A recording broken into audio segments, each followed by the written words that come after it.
Welcome, time travelers and history enthusiasts, to another exciting episode of Echoes of Antiquity.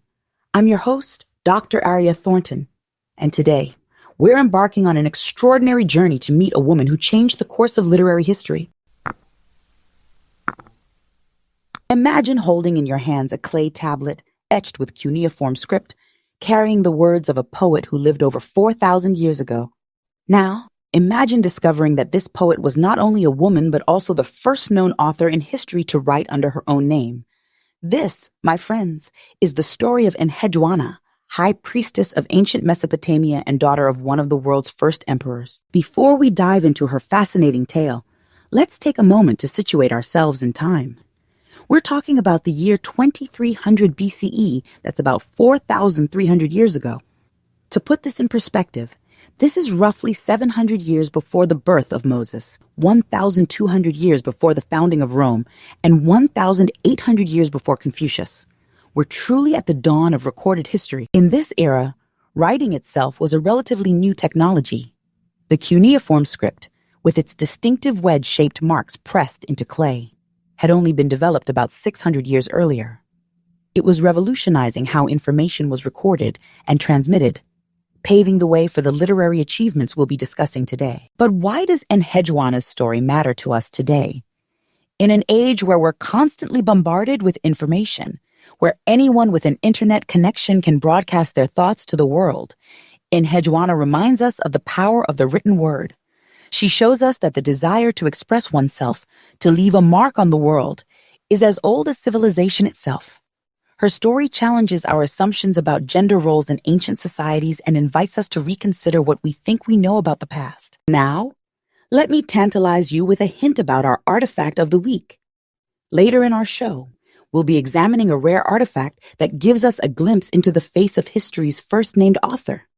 It's an encounter you won't want to miss.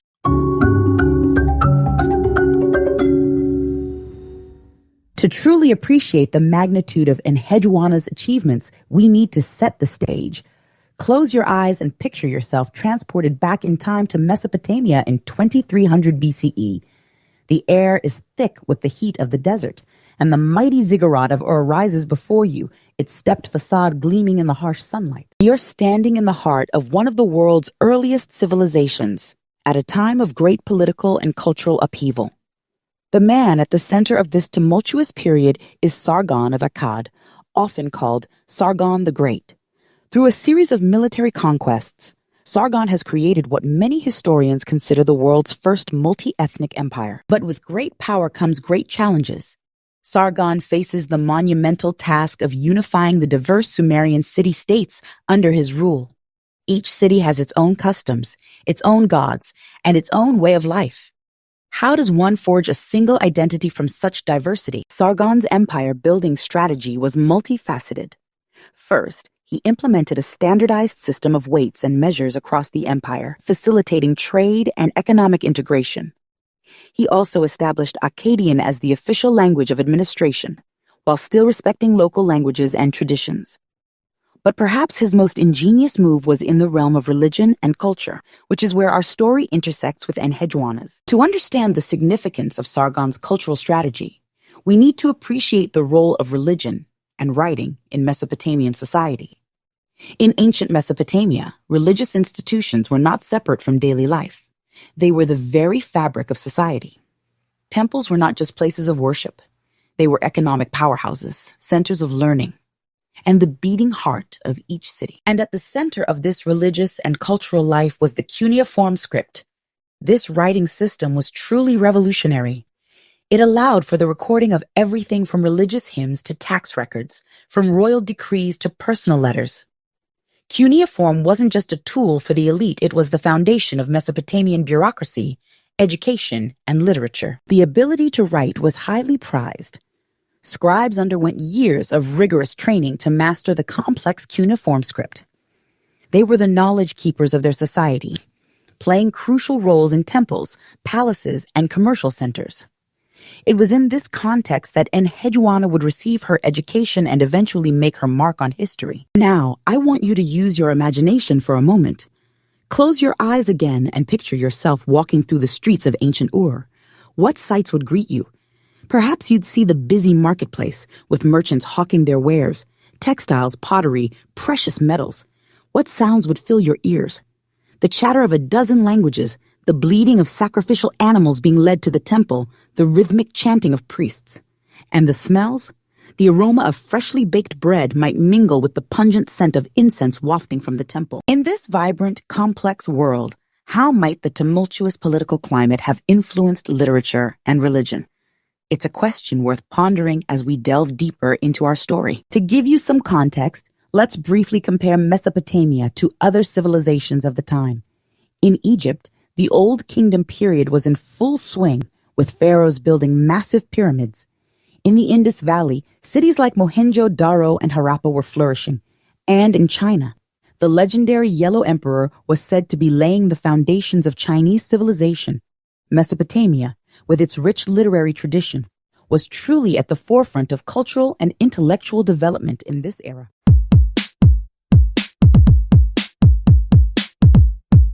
Now, let's turn our attention to the star of our show, Enheduanna. Born into royalty as the daughter of Sargon of Akkad, Enheduanna's life took a dramatic turn when she was appointed as the high priestess of Ur. This wasn't just a religious position. It was a political masterstroke by Sargon. By placing his daughter in this prestigious role, Sargon was attempting to bridge the gap between the Akkadian rulers and their Sumerian subjects. It was a bold move, but one that came with significant challenges. Imagine being Enheduanna, a young woman thrust into a position of immense power and responsibility in a foreign city. How would you navigate the complex web of religious duties, political expectations, and cultural differences? The challenges Enheduanna faced were numerous. As a woman in a patriarchal society, she would have had to assert her authority constantly. As an Akkadian in a Sumerian city, she may have faced resentment or suspicion from the local population. And as both a religious leader and a political figure, she had to balance the demands of the spiritual realm with the pragmatic needs of governance. Yet, Enheduanna wasn't entering this role unprepared. The education system that produced such a learned priestess was rigorous and comprehensive. From a young age, she would have been tutored in reading and writing cuneiform, in the complex pantheon of Mesopotamian gods, in ritual practices, and in the art of composing hymns and prayers. She would have studied the works of earlier writers, immersing herself in the literary traditions of both Sumer and Akkad. Enheduanna's very name gives us insight into her status and responsibilities. Enheduanna means high priestess, ornament of heaven in Sumerian. It's a title that speaks volumes about the importance of her role. As high priestess of the moon god Nana, she would have been responsible for performing crucial religious rituals, managing the vast economic resources of the temple complex, and serving as a bridge between the divine and mortal realms. But Enheduanna was more than just a religious figurehead. Her unique position gave her significant political influence, particularly in the crucial task of unifying Sumerian and Akkadian cultures. And it's in this role that she truly shines, not just as a priestess or a princess, but as a poet and author. To help us understand the full scope of Enheduanna's impact, I'm delighted to welcome a special guest to our show. Dr. Mira Kamal is an expert in Sumerian literature and has spent years studying Enheduanna's works. Dr. Kamal, welcome to Echoes of Antiquity. Thank you, Dr. Thornton. It's a pleasure to be here. Dr. Kamal, can you tell us more about Enheduanna's role in shaping the religious and cultural landscape of her time? Certainly. What's fascinating about Enheduanna is how she used her position and her literary talents to help forge a new cultural identity for the Akkadian Empire. Through her poetry and hymns, she helped to merge Sumerian and Akkadian religious traditions.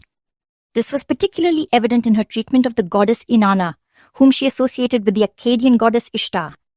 This syncretic approach helped to create a shared religious tradition that could unite the empire. That's fascinating. Could you give us some specific examples of how she bridged these cultures in her work? Of course. One of the clearest examples is in her hymn, The Exaltation of Inanna. In this work, Enheduanna describes Inanna with attributes traditionally associated with both the Sumerian Inanna and the Akkadian Ishtar. She emphasizes Inanna's power over both heaven and earth, her role in battle, and her ability to overturn the natural order, all aspects that would resonate with both cultures. Moreover, Enheduanna wrote in Sumerian, the traditional language of religious and literary texts. but she incorporated Akkadian themes and concepts. This linguistic choice itself was a powerful statement of cultural synthesis. Thank you, Dr. Kamal.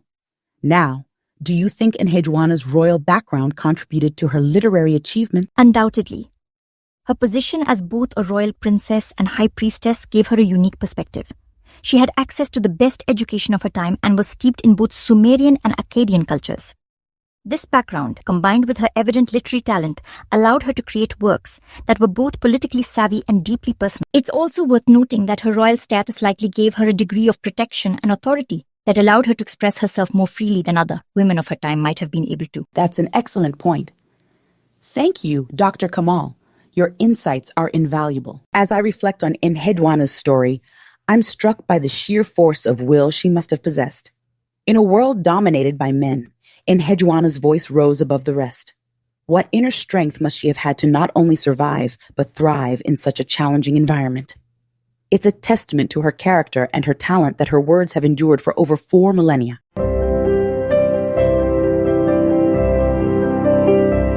Now, let's turn our attention to the heart of Enheduanna's legacy, her immortal words. Close your eyes once more and imagine a quiet night in ancient Ur.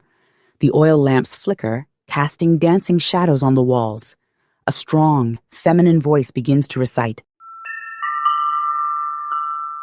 My king, something has been created that no one has created before. These words, from Enheduanna's masterpiece, The Exaltation of Inanna, mark the birth of something truly revolutionary, the voice of the individual author in literature. For the first time in recorded history, we hear a writer speaking in her own voice, expressing personal thoughts and feelings alongside religious and political themes. Enheduanna's major works include The Exaltation of Inanna, a collection of 42 temple hymns, and several other poems attributed to her. These aren't dry, impersonal religious texts. They're vibrant, emotionally charged pieces that give us a window into the heart and mind of this remarkable woman. Let's take a closer look at some of Enheduanna's writing. Here's another excerpt from The Exaltation of Inanna, brought to life by our talented voice actor. With no fear of my lady's great fury, they've expelled me from the temple. Like a swallow they made me fly from the window. My life was consumed.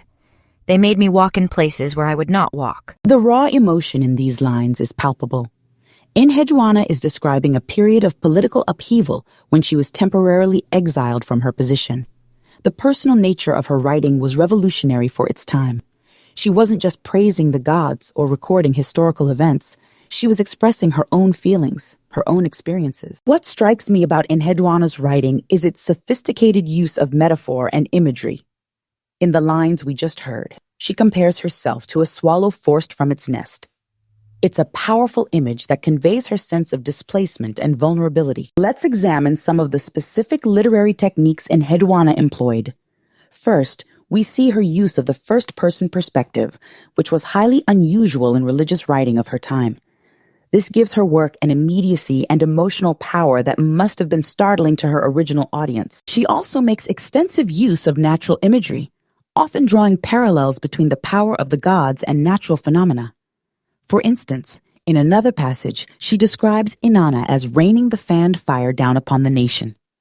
This vivid, almost violent imagery emphasizes the awesome power of the goddess. Another notable aspect of Enheduanna's writing is her use of repetition and parallelism, techniques that not only add rhythm and structure to her poetry, but also emphasize key themes.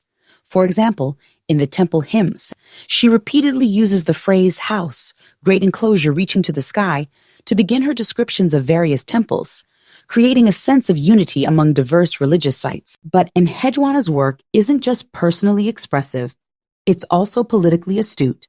Through her hymns and poems, she helped to unify the diverse pantheons of the Sumerian city-states under Akkadian rule. Her portrayal of Inanna, merging attributes of the Sumerian goddess with those of the Akkadian Ishtar, was a masterful act of cultural diplomacy. I'd like to invite our listeners to engage with Enheduanna's words. If you visit our website or social media pages, you'll find a short passage from one of her poems. I encourage you to share your interpretations. What emotions does it evoke for you? How do you think it might have been received in Enheduanna's time? As I immerse myself in Enheduanna's writing, I'm constantly amazed by its emotional power. It's as if she's speaking directly to us across the millennia, sharing her joys, her fears, her triumphs, and her sorrows. In her words, we see not just the birth of authorship, but the enduring human desire to be heard, to create, to leave a mark on the world.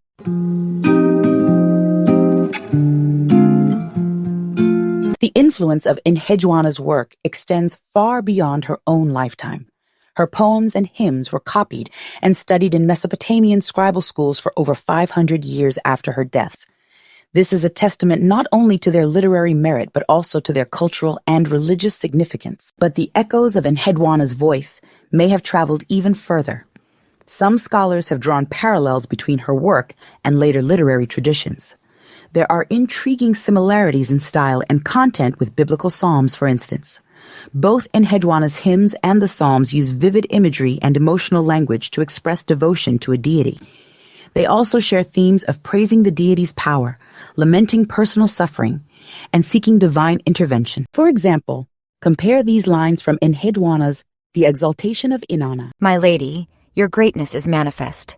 May your heart be calmed toward me. With Psalm 86:3. Be merciful to me, O Lord, for I cry to you all day long. The similarities in tone and structure are striking, aren't they? While it's difficult to draw a direct line of influence, one can't help but wonder if the emotional intensity and personal nature of Enheduanna's poetry might have inspired later writers, even as far afield as the Homeric traditions of ancient Greece.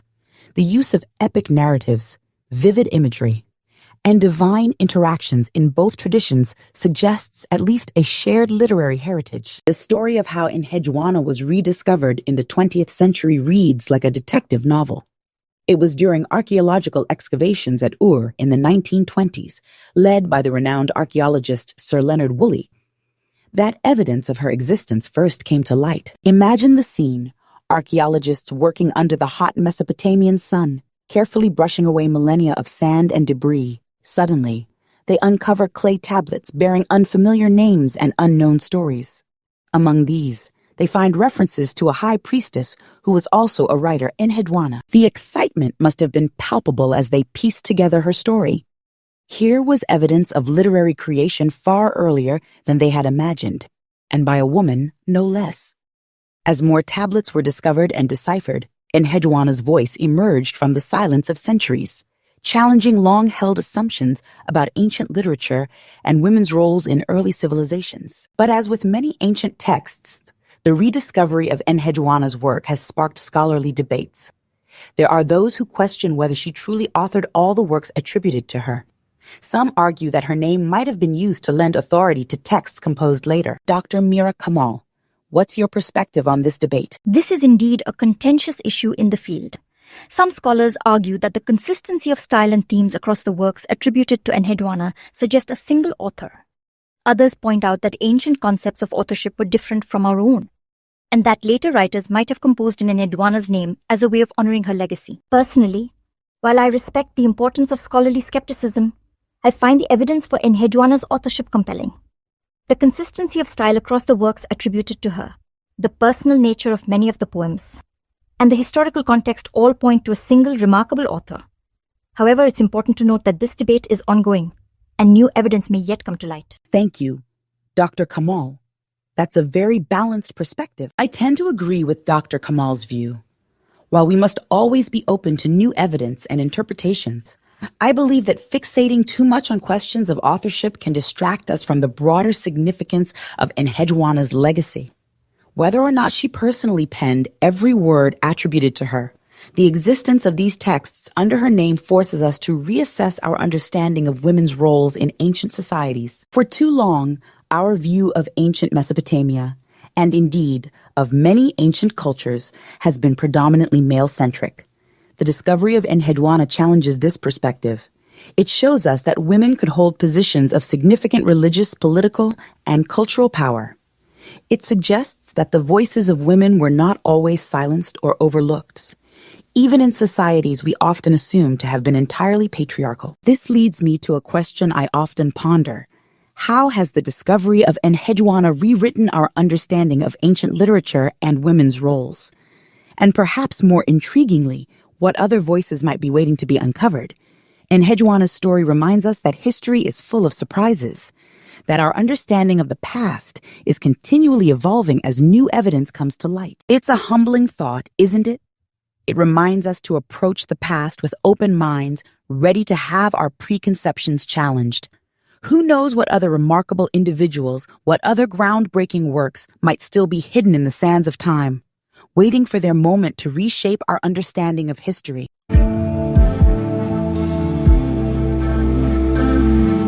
And now, dear listeners, it's time for our artifact of the week.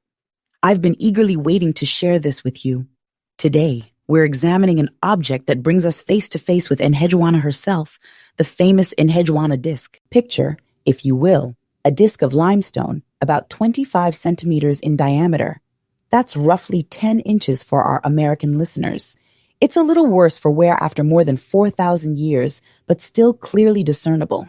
And there, carved in relief on its face, is a figure that experts believe to be Enheduanna herself. The disc shows a woman wearing the traditional garb of a Mesopotamian priestess, a flounced robe that leaves one shoulder bare. On her head is an elaborate headdress signifying her high status. She stands before an altar, performing a libation ceremony, pouring a ritual offering to the gods. I'll never forget the first time I saw this disc in person at the University of Pennsylvania Museum of Archaeology and Anthropology. Standing before it, I felt a shiver down my spine. This was as close as I could get to meeting Enheduanna herself. It was a tangible connection to a woman whose words I had read and admired, but who had always seemed somewhat mythical, lost in the mists of time. Now, let's delve a bit deeper into the archaeological context of this remarkable artifact. The Enheduanna Disk was discovered during Sir Leonard Woolley's excavations at Ur in the 1920s. It was found in the Jiparu, a complex that served as both the residence of the high priestess and a temple to the moon god Nana. The disk was not found in its original context, but rather in a layer of debris dating to several centuries after Enheduanna's lifetime. This has led to some debate about whether the disk is a contemporary representation of Enheduanna or a later commemoration of her. Dr. Kamal, could you shed some light on this controversy? Certainly, Dr. Thornton. The dating of the Enheduanna disk has been a subject of scholarly debate. Some argue that the style of the carving and the context in which it was found suggest it may have been created after Enheduanna's lifetime, perhaps as a commemorative piece. Others, however, point to the detail and specificity of the image as evidence that it may be a contemporary representation. The clothing, the headdress, and the depiction of the libation ceremony all align with what we know of high priestesses from Enheduanna's era. Ultimately, whether the disk is a contemporary portrait or a later commemoration, its significance remains. It provides us with a visual representation of Enheduanna and confirms her historical importance. Thank you, Dr. Kamal. That's a very insightful explanation. The discovery of this disk was a moment of tremendous excitement for archaeologists. At first, the significance of the disk wasn't fully understood. But as more evidence accumulated, including the deciphering of Enheduanna's name in cuneiform texts, the importance of this artifact became clear. The Enheduanna Disk is more than just a beautiful piece of ancient art. It's a confirmation of Enheduanna's historical existence and her significant role in Mesopotamian society. The care and skill evident in its craftsmanship speak to the high status she held. The fact that she is depicted performing a religious ceremony underscores her importance as a priestess. Moreover, the disc gives us valuable insights into Mesopotamian fashion and religious practices. The details of Enheduanna's clothing and headdress, the design of the altar, the nature of the libation ceremony, all of these elements help us build a more complete picture of life in ancient Ur. It's worth noting that the Enheduanna Disk is not the only artifact associated with her. Archaeologists have also discovered cylinder seals bearing her name, as well as numerous clay tablets containing her writings. Each of these pieces helps to corroborate her existence and importance. But perhaps most importantly, the disc puts a face to the name. It transforms Enheduanna from a distant historical figure into a real person who lived, worked, and created in a world both vastly different from and surprisingly similar to our own. It reminds us that behind the grand sweep of history, behind the rise and fall of empires and the evolution of cultures, there are always individual human stories. Enheduanna's is one such story, a tale of talent, perseverance, and the enduring power of the written word.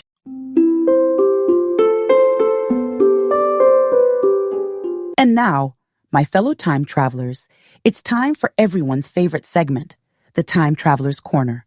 The time machine is fired up and ready. You have one day in Enheduanna's What's your plan? Would you make your way to the Great Ziggurat to witness one of Enheduanna's rituals? Imagine the smoky scent of incense, the rhythmic chanting of priests and priestesses, the awe-inspiring sight of Enheduanna herself presiding over the ceremony. What insights might you gain about ancient Mesopotamian religion and Enheduanna's role within it? Let's paint a more detailed picture of what you might experience. As you approach the ziggurat, you'd be struck by its immense size, a massive stepped pyramid rising towards the heavens. The air would be thick with the scent of incense and the murmur of prayers. You might see people from all walks of life, farmers, merchants, nobles, coming to make offerings to the gods. As you climb the steps of the ziggurat, you'd pass through different levels, each dedicated to a specific aspect of worship. Finally, at the top, you'd find the Holy of Holies, where Enheduanna would perform the most sacred rituals. Here, you might witness her pouring libations, reciting prayers, or perhaps even composing a new hymn to the gods. Or perhaps you'd prefer to spend your day in the scribal school attached to the temple complex. You could observe the student scribes at work, their styluses pressing cuneiform characters into soft clay. Maybe you'd even catch a glimpse of Enheduanna's poetry being copied and studied. What would it be like to see her words taking shape, knowing they would still be read 4 millennia later? In the scribal school, you'd see rows of students sitting cross-legged on the floor, clay tablets before them.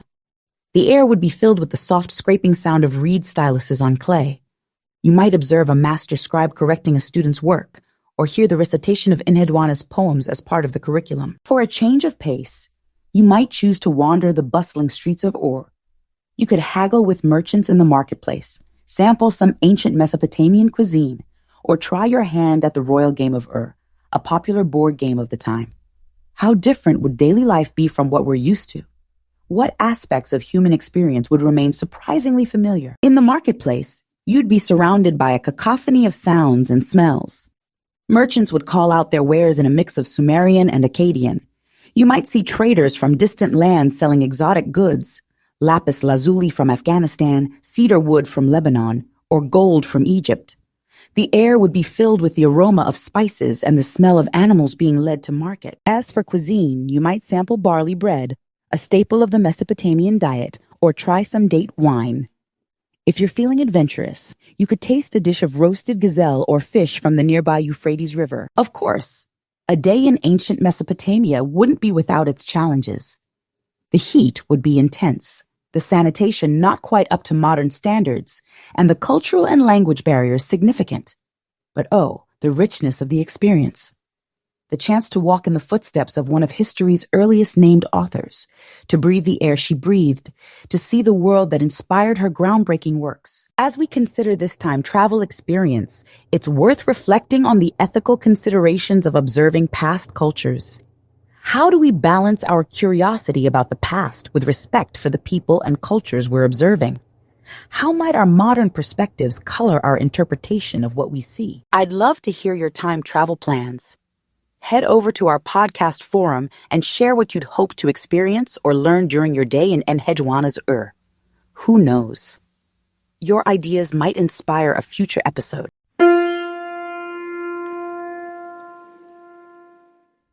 As we come to the end of our journey through time, let's take a moment to reflect on the significance of Enheduanna and her enduring legacy. In Enheduanna, we see not just the birth of authorship, but a testament to the power of the written word.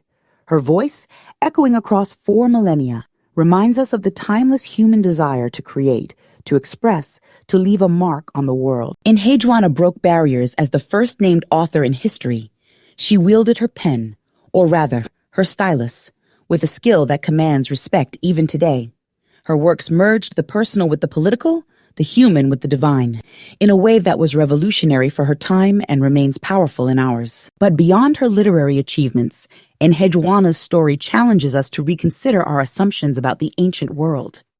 It reminds us that history is not a simple linear narrative of progress. There were times in the distant past when women could rise to positions of significant power and influence, when their voices could shape the cultural and religious landscape of entire civilizations. So what can we, as modern readers and thinkers, learn from Enheduanna? First and foremost, her story teaches us the importance of questioning our assumptions about the past. It reminds us that history is complex, nuanced, and often surprising. The roles of women, the nature of authorship, the interplay between religion and politics, all of these were as intricate and multifaceted in ancient times as they are today. Secondly, Enheduanna's works demonstrate the enduring power of personal expression.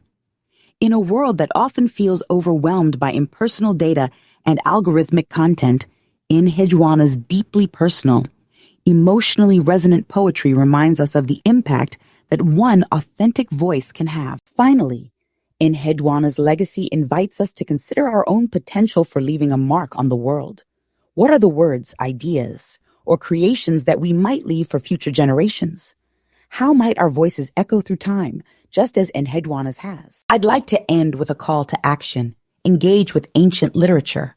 Whether it's Enheduanna's poetry, Homer's epics, or the works of other ancient authors, there's a wealth of wisdom and beauty waiting to be discovered.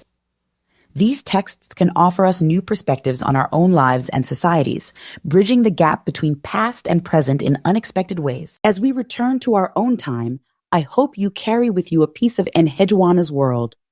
Perhaps, like her, you'll feel inspired to put your own thoughts and experiences into words. Or maybe you'll look at the writers and artists of our own time with a renewed appreciation for their role in shaping our cultural landscape. Remember, in the echoes of antiquity, we hear the whispers of our own humanity. Until next time, keep exploring.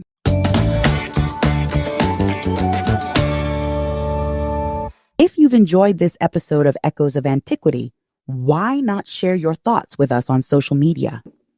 We'd love to hear what aspects of Enheduanna's story resonated most with you. And don't forget, we'll be having a Q&A episode soon.